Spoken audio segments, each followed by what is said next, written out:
Movie का start China में पुराने टाइम्स में हो रहा है, जहाँ एक किंग एक जर्नल जिनका नाम डिटेक्टिव डी है उनको एक सॉर्ड हैंड ओवर कर रहे हैं। ये सॉर्ड उनके किंगडम के लिए बहुत ज्यादा मीनिंगफुल है और बहुत ही ज्यादा पावरफुल है, जिसे ड्रैगन्स ब्लेड के नाम से भी जाना जाता है। इस सॉर्ड की पावर का अंदाजा इस चीज से लगाया जा सकता है कि ये सॉर्ड दुनिया के किसी भी मैजिक को हरा सकती है। और इस वक्त ये सॉर्ड डिटेक्टिव डी को इसलिए दी जा रही थी क्योंकि उन्होंने अपने किंगडम के साथ साथ किंग की भी जान बचाई थी, इसीलिए ये सॉर्ड उनको गिफ्ट की गई थी, जो कि उनके किंगडम का सबसे बड़ा एसेट थी। पर यही क्वीन डिटेक्टिव डी को वो सॉर्ड देने के हक में नहीं थी, क्योंकि उन्हें लग रहा था कि डिटेक्टिव डी ये सॉर्ड उनके खिलाफ भी इस्तेमाल कर सकता है। पर किंग उनकी एक भी बात नहीं सुनते, क्योंकि किंग को उनके सारे डर बेवजह लग रहे थे। क्वीन किंग से कहती है कि आपको डिटेक्टिव डी से वो सॉर्ड वापस ले लेनी चाहिए, लेकिन किंग उनकी बात नहीं मानते और कहते हैं कि मैं वो उसे दे चुका हूँ और वो सॉर्ड उसी की हकदार थी। और ये बात सुनकर अब क्वीन चुप हो गई थी, लेकिन वो आराम से बैठने वाली तो बिल्कुल भी नहीं थी, क्योंकि वो इतनी कीमती चीज किसी को देने के हक में बिल्कुल भी नहीं थी। इसीलिए अब रात में वो एक आदमी से मिलती है जिसका नाम यूची है। क्वीन उसे ये टास्क देती है कि आपको डिटेक्टिव डी से वो ड्रैगन्स ब्लेड चुरा कर लानी है। और इसके पीछे उनका प्लान ये था कि अगर डिटेक्टिव डी से वो सॉर्ड गुम जाती है तो किंग उन्हें बहुत बुरी सजा देंगे, जिससे डिटेक्टिव डी का किस्सा खत्म हो जाएगा और वो सॉर्ड दोबारा उनके कैसल में आ जाएगी। पर यही हमें पता चला था कि यूची तो डिटेक्टिव डी का फ्रेंड था और वो उसको मुश्किल में डालना नहीं चाहता था। लेकिन क्वीन ये कहकर यूची को मना लेती है कि अगर तुम मेरा काम करोगे तो मैं डिटेक्टिव डी और उसकी फैमिली की प्रोटेक्शन अपने जिम्मे ले लेती हूँ और मेरे कहने पर किंग उन्हें कुछ भी नहीं कहेंगे। यहाँ यूची को जो काम दिया गया था वो बहुत ही ज्यादा मुश्किल था, इसीलिए क्वीन ने उसके साथ कुछ और लोगों को भी यहाँ पर बुलाया था। ये लोग एक तरह के मैजिशियंस थे और अपने मैजिक से ही दूसरों से लड़ा करते थे। इनमें से हर आदमी के पास अपनी अपनी ही स्किल्स थी और अब क्वीन के कहने पर वो सारे अपना अपना टैलेंट यूची को दिखाते हैं। जबकि यूची का ये मानना था कि जो क्वीन काम करवा रही है वो बहुत ज्यादा सेंसिटिव है और इसमें उन्हें किसी भी स्ट्रेंजर को इन्वॉल्व नहीं करना चाहिए। यूची क्वीन को समझा रहे थे कि हम लोग स्ट्रेंजर्स पर बिलीव नहीं कर सकते, क्योंकि ऐसा भी तो हो सकता है कि स्ट्रेंजर्स हमारे दुश्मनों से मिले हों और वो भी सॉर्ड लेने की ही कोशिश कर रहे हों। पर यहाँ क्वीन यूची से ये कहती है कि तुम टेंशन ना लो। टेंशन इस बात की है कि डिटेक्टिव डी एक बहुत ही बहादुर इंसान है और साथ ही वो बहुत ज्यादा इंटेलिजेंट भी है। उसे पकड़ना या उसकी सॉर्ड चोरी करना कोई आसान काम नहीं है और तुम अकेले की नहीं कर पाओगे, इसीलिए मैंने इनको तुम्हारी हेल्प के लिए बुलाया है और ये तुम्हारी कमांड के अंदर काम करेंगे। इसी ग्रुप के अंदर हम अब एक लड़की को भी देख रहे थे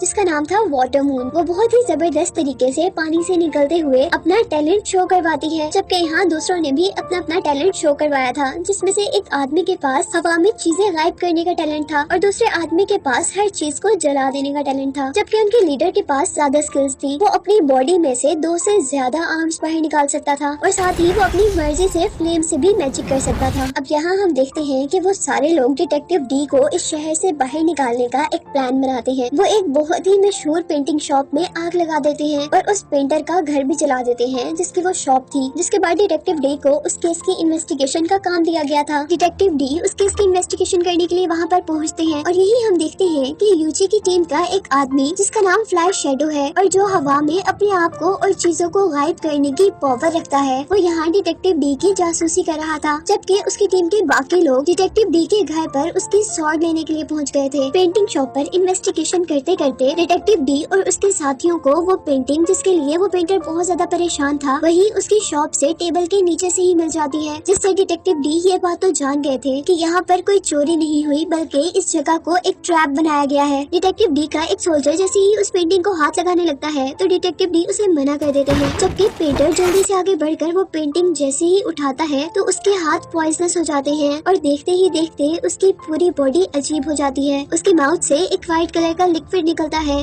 जिसके साथ ही वो मर गया था। और डिटेक्टिव डी के अब इधर उधर देखने पर उन्हें उस रूम की रूफ पर फ्लाइंग शैडो नजर आया था, जिसका जैसे ही वो पीछा करने लगते हैं तो फ्लाइंग शैडो अपने आप को हवा में गायब कर लेता है और वहाँ से बाहर निकल आता है।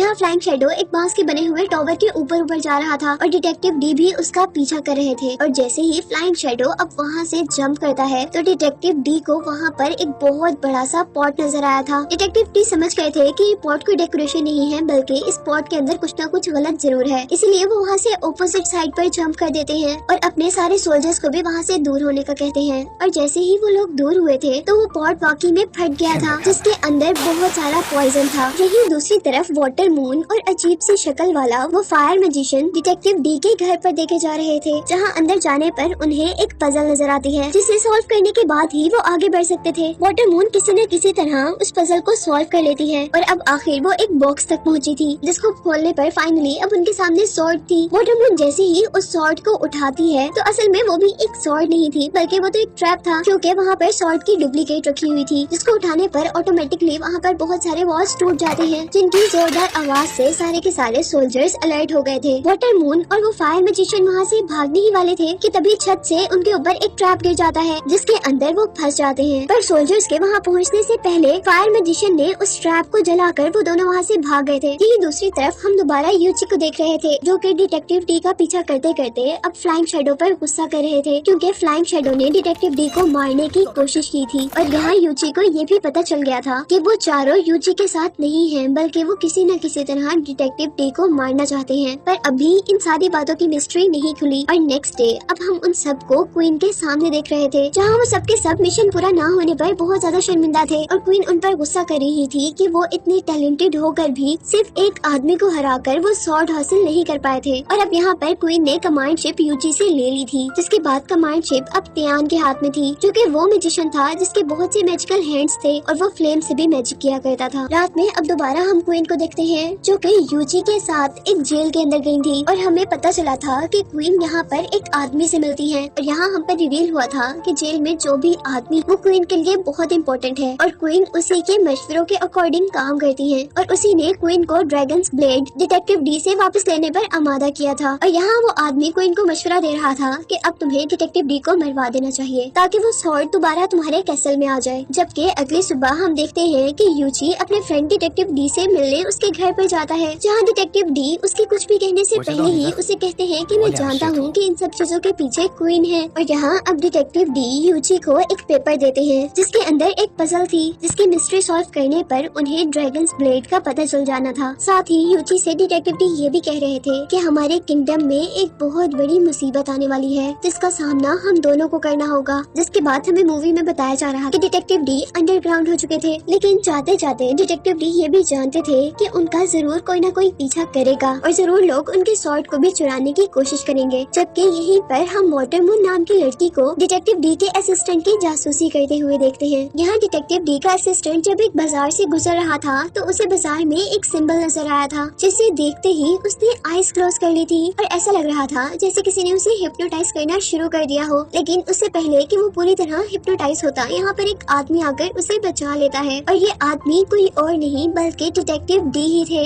जो कि अपना रूप बदल कर यहाँ पर आए थे। और अब नेक्स्ट सीन में हमें एक मिस्टीरियस आदमी को दिखाया जा रहा था, जिसके इर्द गिर्द बहुत सी रिचुअल से रिलेटेड चीजें थी, यानी जादू से रिलेटेड चीजें थी। और इस आदमी के बारे में हमें ये पता चल रहा था कि वो पावर में आना चाहता था और इसीलिए वो ब्लैक मैजिक के थ्रू क्वीन को भी अपने कब्जे में कर रहा था। यही नेक्स्ट मॉर्निंग अब हमें क्वीन को दिखाया जा रहा था, जो कि डिटेक्टिव डी के ऑफिस में थी और वो डिटेक्टिव डी के असिस्टेंट से डिटेक्टिव डी के बारे में पूछ रही थी, जिस पर वो जवाब देता है कि डी तो अपने घर पर गए हैं अपने घर वालों से मिलने के लिए और क्वीन को अब अपनी चाल चलने के लिए ये बेस्ट मौका मिला था। वो यहाँ पर सबको एक नकली ड्रैगन्स ब्लेड दिखाती है और सबसे कहती है कि डिटेक्टिव डी ने इसे खो दिया है और इसी के सजा में अब उनको उनकी जॉब से भी निकाल दिया गया।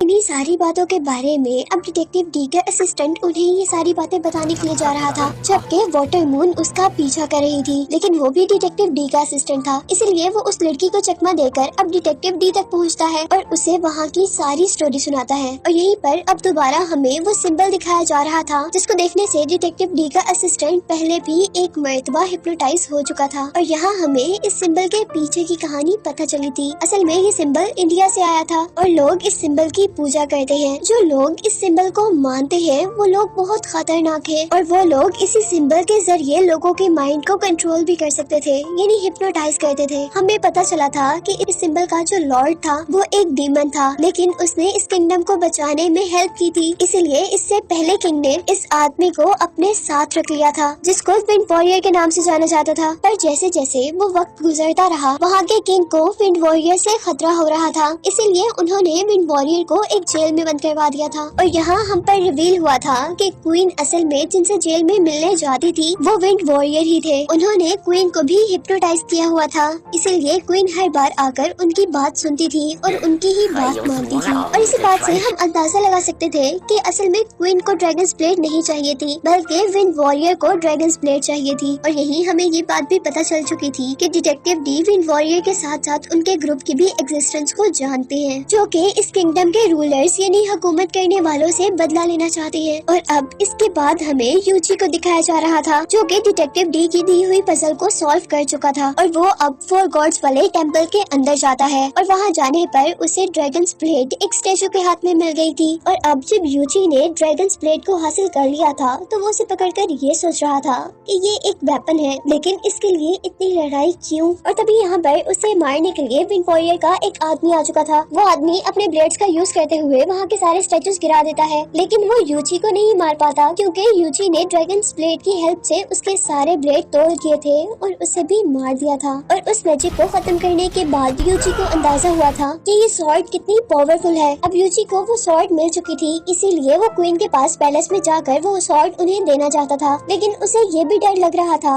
कि शायद सॉर्ड मिलने के बाद क्वीन अपने प्रॉमिस से मुकर न जाए और शायद वो उसके फ्रेंड डिटेक्टिव डी को मार ही न दे। लेकिन वहाँ जाने पर वो ये सुनकर शॉक हो गया था कि क्वीन ने डिटेक्टिव डी को हटाकर टियान, जो कि एक मैजिशियन है, उसे वहाँ का जर्नल बना दिया था। और अब वो उसको किंग से मिलवाना भी चाहती थी, क्योंकि क्वीन चाहती थी कि किंग देखे कि ये लोग कितने टैलेंटेड और पावरफुल हैं और पुराने लोगों की जगह वो इन्हीं को अपने इंपीरियर का एक पार्ट बनाए। जिसके बाद हम उन सब लोगों को किंग के सामने देख रहे थे, जहाँ टियान अपने बहुत से बाजुओं का यूज कर अपने करीब इर्द गिर्द एक तूफान बनाता है, जबकि यहाँ पर फायर मैजिशियन ने अपने बहुत से वेपन्स का यूज करते हुए उस क्लाउड में लाइटनिंग पैदा की थी। अब जैसे जैसे टियान अपना शो दिखा रहा था, अचानक उसका सारा मैजिक उसके कंट्रोल से बाहर हो गया था और जो स्टॉर्म या डार्क क्लाउड उसने अपने मैजिक से बनाया था वो बहुत बड़ा हो चुका था, जिसकी वजह से वहाँ पर हर चीज डार्क हो गई थी। वो लोग इस सारी सिचुएशन से एक मर्तबा परेशान हो चुके थे। वो सोच रहे थे कि ये क्या हो गया है। और तभी उनके सामने एक स्टैचू, जो कि गॉड का स्टैचू था, वो हिलने लगा था और फिर वो स्टैचू सभी लोगों की आंखों के सामने एक ड्रैगन में चेंज हो चुका था। वो ड्रैगन गुस्से से चिल्लाने के बाद अपने मुंह से बहुत सारी आग निकालता है, जिसकी वजह से सारे लोग डर कर वहाँ से भागने लग जाते हैं। जिसके बाद हम देखते हैं कि अब उस ड्रैगन ने फायर मैजिशियन को ही अपनी फायर से जलाकर राख में बदल दिया था, जबकि उसके साथ का दूसरा मैजिशियन, जो कि हर चीज को हवा में गायब कर सकता था, वो उस ड्रैगन को देखते हुए अपने आप को ही वहाँ से गायब कर हवा में उड़ा लेता है। लेकिन वो ड्रैगन भी बहुत होशियार था, जिसने उस मैजिशियन को हवा में से ही पकड़ लिया था। और अब एक ही वक्त में वो पूरा का पूरा आदमी उस ड्रैगन के पेट के अंदर था। जिसके बाद वो ड्रैगन जल्दी से सीलिंग को तोड़ते हुए वहाँ से भाग गया था। अब यूची ये देखते हुए जल्दी से एक और बिल्डिंग तक आया था कि कोई आदमी गार्ड्स को मार रहा है। लेकिन जैसे ही वो गार्ड्स को बचाने के लिए गार्ड्स तक पहुँचा था तो ये देख के हैरान हो गया था कि गार्ड्स को मारने वाला आदमी बिल्कुल उसका हमशक्ल है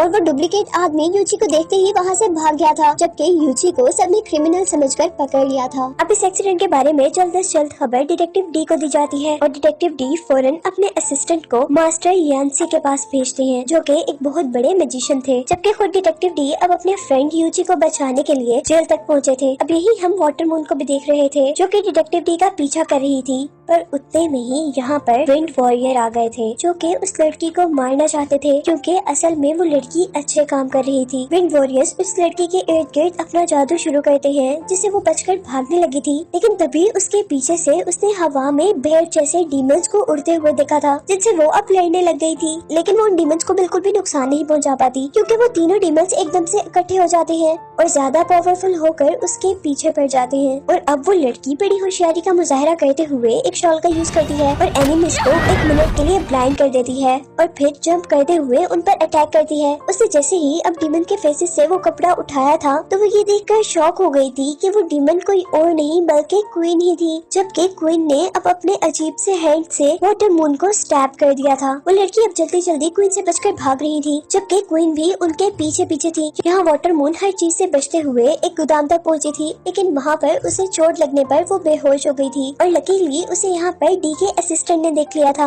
और वो उसे बचाकर वहाँ से ले गया था। जबकि दूसरी तरफ अब हम विंड वॉरियर के मैजिशियंस को देख रहे थे जिन्होंने शहर के लोगों पर मैजिक करना शुरू कर दिया था। वो लोग सब लोगों की मेमोरीज को इरेज करना चाहते थे और यहाँ अब हम डी को देख रहे थे जिसने यूची को बचा लिया था और अब वो यूची को बता रहे थे कि क्वीन जरूर खतरे में है। अब उन लोगों को क्वीन को विंड वॉरियर से बचाना चाहिए जो कि बहुत बड़ा और ताकतवर मैजिशियन है। और अब आखिरकार वो क्वीन को एक सीक्रेट केव में ढूंढने में कामयाब हो ही गए थे जहाँ क्वीन अपनी इमेजिनेशन से बात कर रही थी। और यहाँ उन सबके साथ साथ हम पर भी ये रिवील हुआ था कि असल दुनिया में जो क्वीन नजर आ रही थी वो क्वीन नहीं बल्कि क्वीन का कोई डुप्लीकेट था। असल क्वीन को तो उन्होंने हिप्नोटाइज कर यहाँ पर रखा हुआ था और क्वीन के जरिए ही वो विंड वॉरियर वो सबसे बड़ा डीमन वहाँ से बचकर भाग चुका था। यहाँ हम डी के असिस्टेंट को देख रहे थे जो कि डी की बताई हुई जगह पर पहुँचा था पर यहाँ उसे कुछ भी नजर नहीं आ रहा था सिवाय जगह जगह पत्थरों की बनी हुई चीजों के। पर तभी एक बहुत बड़ा व्हाइट गुरिल्ला जंप करते हुए उसके पीछे आकर खड़ा हो जाता है और उसे खामोश रहने को कहता है। और असिस्टेंट के देखते ही देखते वो गुरिल्ला अब एक इल्यूजन में चेंज हो गया था और अब उसे ऐसा फील हो रहा था कि वो एक दरिया के अंदर है जहाँ पर फिशेस उसके साथ बातें कर रही हैं। और यहाँ वो फिश कहती है कि आप मास्टर यांसी से जल्दी नहीं मिल सकते क्योंकि मास्टर यांसी से मिलने के लिए आपको ये मैजिक और समझने की जरूरत है। और उसके ये कहते साथ ही वो इल्यूजन खत्म हो जाता है और अचानक अब वो असिस्टेंट दोबारा गुरिल्ला की बैग पर था और गुरिल्ला उसे उस जगह से यानी उस जंगल से बाहर छुड़ाया जहाँ पर वो मास्टर यांसी से मिलने आया था। और ये दूसरी तरफ हम डिटेक्टिव डी को देख रहे थे जो कि क्वीन को बचाकर दोबारा कैसल तक ले आया था। और यहाँ हम डिटेक्टिव डी को उसके असिस्टेंट ने एक पेपर दिया था जो पेपर उसे व्हाइट गुरिल्ला ने दिया था और उसके अकॉर्डिंग वो मास्टर यांसी का कोई मैसेज था। और इस दौरान वो लोग ये बात नहीं जानते थे कि विंड वॉरियर उन पर दोबारा अटैक करने की तैयारी कर रहा था जिस हमले के लिए उसने इंफॉर्मेशन फायर मैजिशियन से इकट्ठी की थी।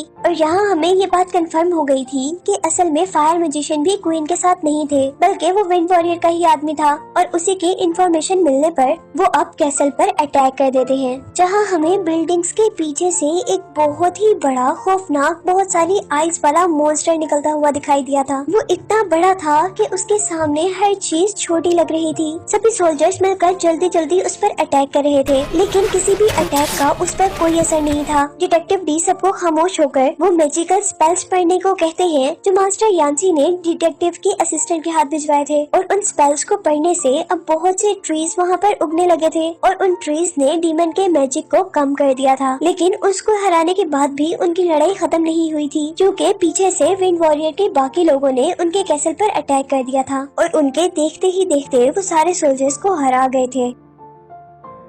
डिटेक्टिव डी यहाँ पर बहुत ही होशियारी से काम लेते हैं और सबको प्लान बी यूज करने का कहते हैं जिसके लिए उनका असिस्टेंट एक बहुत बड़ी बेल बजाता है और हम बहुत सारे घोड़ों पर सवार सोल्जर्स को कैसल की तरफ आते हुए देखते हैं। पर इससे पहले कि वो सोल्जर्स विंड वॉरियर के लोगों पर अटैक कर पाते हम विंड वॉरियर को खुद ही बिल्डिंग के रूफ टॉप पर खड़े हुए देखते हैं जहाँ से वो अपना खास मैजिक शुरू करते हैं जिसकी वजह से सारे के सारे सोल्जर्स एक ही टाइम में हिप्नोटाइज हो गए थे। उनको फील हो रहा था कि जहाँ पर वो जाने लगे हैं वहाँ से एक बहुत बड़ा मॉन्स्टर बाहर निकल रहा है। और विंड वॉरियर के लोग उन सोल्जर्स पर जिन एरोज से अटैक कर रहे थे सोल्जर्स को वो एरोज कोई ना कोई क्रिएचर लग रहे थे और इसी वजह से वो सारे के सारे सोल्जर्स हार जाते हैं। और डिटेक्टिव डी इन सारी चीजों से परेशान होते हुए जल्दी से ड्रैगन्स ब्लेड को लेकर ग्राउंड में आए थे और उस ड्रैगन्स ब्लेड ने कुछ ही सेकंड्स में विंड वॉरियर का सारा मैजिक खत्म कर दिया था। और यहाँ हमें पता चला था कि वो सारे फौजी भी अभी तक बिल्कुल ठीक थे और विंड वॉरियर का मैजिक खत्म होने से सारे सोल्जर्स रीयूनाइट कर जाते हैं। यहाँ डिटेक्टिव डी विंड वॉरियर से कहते हैं कि तुम हार मान जाओ लेकिन वो तो हार मानने वाला बिल्कुल नहीं था क्योंकि उसी दौरान उसके एक आदमी ने अब डिटेक्टिव डी के ही पाँव में रस्सी डाल उन्हें हवा में उल्टा लटका दिया था जबकि दूसरी तरफ उनके बाकी साथी अब मॉन्स्टर में चेंज होते हुए सोल्जर्स पर अटैक कर रहे थे। यहाँ डिटेक्टिव डी का जो वेपन नीचे गिर गया था उनका असिस्टेंट जल्दी से वो वेपन उठाता है और अपनी जान बचाने के लिए वहाँ से भागता है और इससे पहले कि वो भाग पाता विंड वॉरियर अपना मैजिक दोबारा शुरू करते हैं जिसकी वजह से अब दोबारा